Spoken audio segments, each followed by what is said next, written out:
You won't believe this, but there is one tiny detail that completely changed everything that happened in Squid Game Season 3.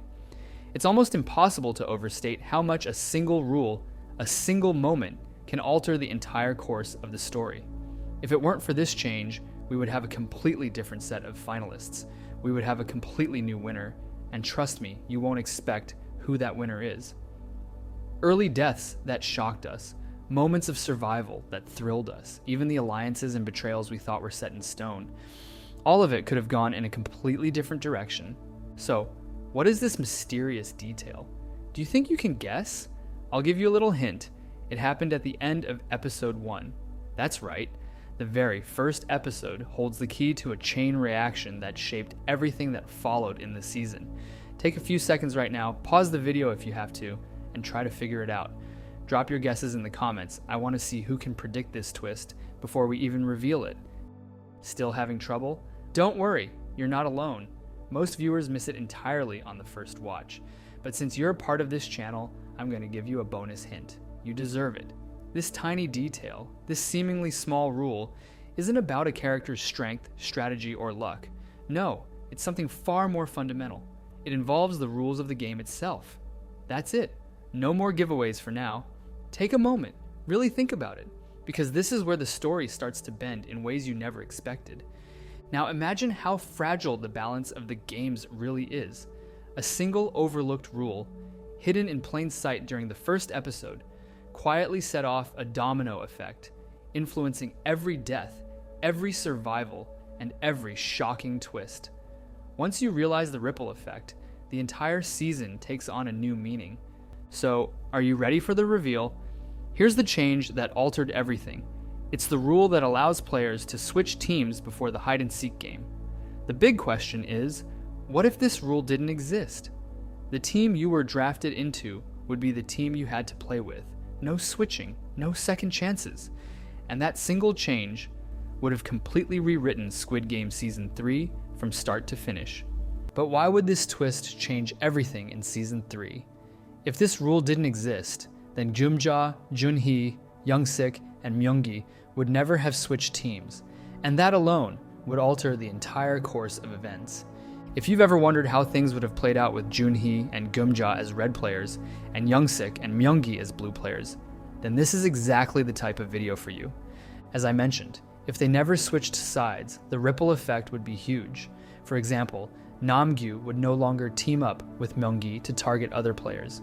Instead, his sole purpose in the fourth game would likely be to eliminate Myunggi. We already saw how he directly told Minsu that if he were a blue player, he would come after him. So if player 333 were on the opposing team, I'm certain Namgyu would try to kill him. He might have joined forces with another O voter, such as player 226, but I think his obsession with MG Coin, the man who ruined his life and forced him into these deadly games just to survive, would consume him.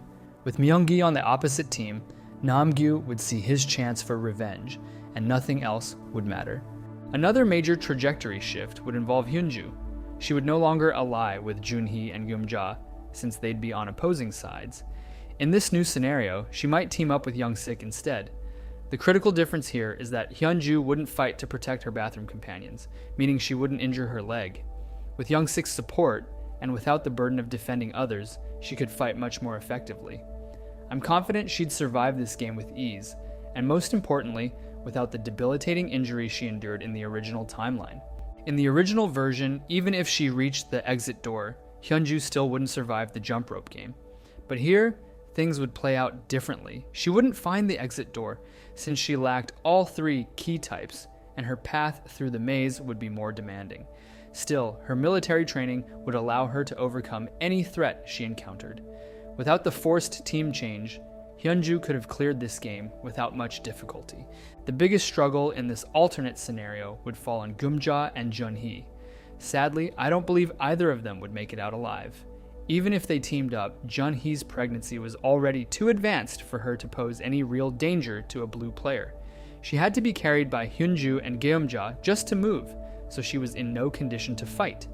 Their only chance would be to set a trap for a blue player, but even then, a single counterattack, one kick to Junhee's stomach, could end it all. Most likely, Junhee would still give birth in this scenario, with Geumja helping deliver the baby, but they wouldn't be able to eliminate a single blue player. The most intriguing question is, what if they encountered Myunggi or Young-sik? In Myunggi's case, even though he told Junhee before the game to come find him and kill him, we now know from the actual ending that he didn't mean it. He was willing to sacrifice anything to survive, and if he faced Junhee, he would never let himself be killed by his ex-girlfriend. The best possible outcome here is that Myunggi would take the baby, since he had the highest chances of survival. In this alternate version, he wouldn't kill Hyunju, and Junhee's trust in him wouldn't be shattered. Throughout Season 2, we saw her slowly begin to feel sympathy for him, so in this scenario, she might entrust her baby to its father, hoping that at the very least, he would keep his promise to protect the child. Now regarding Young-sik, I think the same scenario applies. He wouldn't let himself be killed. Maybe if Geumja were the one to deliver the final blow, it could happen, but even that is debatable, and realistically, Geumja would never kill her own son. In the show, her desperate act was only to stop him from killing Junhee, and we immediately saw the remorse in her eyes after she stabbed him. Her guilt was so overwhelming that she took her own life that very same night. In this alternate scenario, if Young-sik encountered them, he would most likely choose to run and hide. Geumja would tell him to keep himself hidden until time ran out and not to worry about her, because she still had time to eliminate another player. Another major ripple effect of Myunggi being in the blue team and Namgyu actively hunting him down is that Namgyu would never lose his drugs. This means Minsu would never find the necklace, and without those drugs, I am certain Minsu couldn't kill anyone. He simply didn't have it in him. Even after taking the drug, he was more like a living ghoul, wandering through the maze in search of Semi. The only reason he killed the shaman lady was because he hallucinated that she was Namgyu. His horrified expression after realizing he had killed an innocent woman, someone who wasn't Namgyu, proved just how fragile his state of mind was. Without the drugs, Minsu would never have survived the fourth challenge, and if Namgyu and Myunggi never teamed up, far more players would have survived. If I recall correctly, the two of them were responsible for eliminating around 7 players each. That's a combined 14 deaths, 7 red and 7 blue. Their partnership alone drastically shifted the balance of the game. So, in conclusion, if players hadn't been allowed to switch teams, the outcome after the fourth game would be completely different. Geumja, Junhee, and Minsu would all die during the game, while Hyunju, Young-sik, and Seonyeon would survive. Namgyu would also keep his drugs, and from there, everything about how the games unfolded would change. But the ripple effects don't stop here. The biggest consequence would involve the baby, and Gi-hoon. After killing Daeho, Gi-hoon was in an even worse mental state than when the games began. And understandably so. He had lost everything. His only reason to keep moving was the hope of stopping the games, but once he realized that was impossible, he lost all will to live. On top of that, after the fourth game, he killed another player directly, which was something none of us expected. When Gi-hoon killed guards, he felt no remorse. To him, they were part of the system, complicit in the horrors of the game. But Daeho was different. He was innocent, just like Gi-hoon and the other players, fighting desperately to survive. It wasn't Daeho's fault that the rebellion failed. Even if he had returned with the ammo, the outcome would have been the same. The only difference would be that 2 more players would have died. Killing an innocent man pushed Gi-hoon deeper into despair than ever before. In the original timeline, Gi-hoon eventually snapped out of this when Geumja made him promise to look after her baby. Seeing her body reignited his will to fight, giving him a new purpose. But in this alternate version, that moment would never come. Geumja wouldn't be there to pass the torch, and without her, Gi-hoon's spirit would never be reignited. Our main protagonist would remain lost, still broken, still searching for death. Regarding the baby, if Myunggi were the one to take care of the child, after the fourth game, he wouldn't bring it with him to the fifth game. He knew the baby would only slow him down. Now, when it comes to the jump rope game, the outcome would be drastically different in this alternate timeline. In my version, Gi-hoon would die here. From the beginning of Season 3, we saw him searching for death, and though the front man always found ways to protect him, this time it would be beyond his power. I imagine Gi-hoon refusing to play. sitting idle on the bench until time ran out. Eventually, he would be executed by the guards for not completing the game. The biggest problem with this scenario is player 96's strategy. If Gi-hoon died without participating, there would be no one left to stop player 96 from blocking the bridge. That would result in everyone being eliminated, and the games would end right then and there. But if Gi-hoon wasn't the first to step onto the tracks, then player 96 might not have had the courage to move first either. We saw how no one wanted to begin the challenge. Only after watching Gi-hoon succeed did the others dare to cross. So in this alternate version, things would play out differently. Namgyu, still holding on to some of his pills, would consume them all during this game. With the drugs fueling him, he'd have no problem crossing the bridge. After all, he was able to make it halfway, even while withdrawing, so under the influence, he would almost certainly clear the challenge. Hyunju, thanks to her military training, would also pass without much trouble. Seon-yeon would likely survive as well, since she had played this type of game as a child. Unfortunately, I don't think Young-sik would make it through.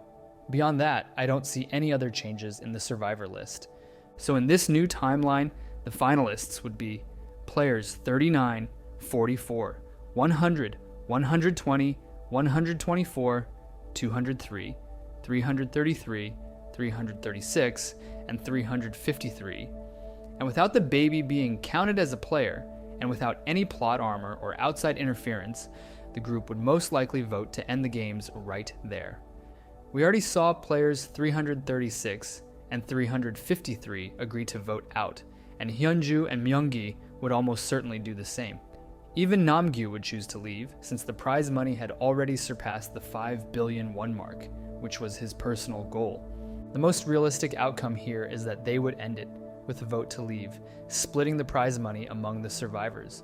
But if for some reason the Squid Game were to continue, then we'd likely see a direct clash between Namgyu and Myunggi. Namgyu might even attack player 333 outright, trying to push him off the platform, so one of them would be forced into becoming the first sacrifice. On the second platform, the easiest target would probably be Seon-yeon, making her the next to be eliminated. The real challenge would come at the final platform, but if we take into account the events of the original storyline, then the last sacrifice would once again be the lunchbox. This alternate edition of Squid Game would ultimately end with 6 winners, each of them walking away with 7.6 billion won. So in the end, this one simple rule, the ability to switch teams, completely reshaped the outcome of the games. Without it, the ripple effects would have changed everything. Hyunju would survive without injury, Min-soo would never kill, Gi-hoon would fall into despair and meet his death early, and the baby would end up in Myunggi's care. The alliances, betrayals, and sacrifices that define the original version would all be rewritten into something entirely different. And perhaps that's the most fascinating part of Squid Game. Even the smallest rule, the tiniest shift, can completely alter who lives, who dies, and who carries the weight of survival. In this alternate timeline, the games don't end with the same shocking finale we know. Instead, they end with 6 survivors, a split prize, and no clear hero to carry the story forward.